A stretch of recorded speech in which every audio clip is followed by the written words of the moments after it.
Hello friends, I will show you Epic Game new account create problem. So guys, follow me my step and solve your Epic Game new account create problem.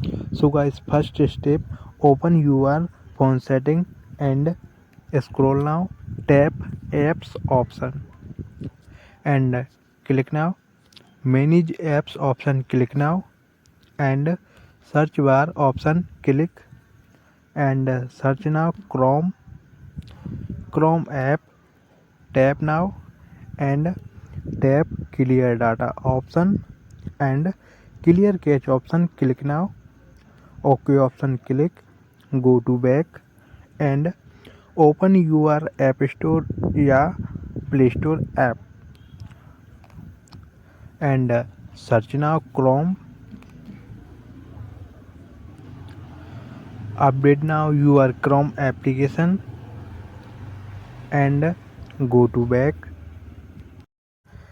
tap Google option, select your Gmail and 100% you are login. So guys, this video like and subscribe now.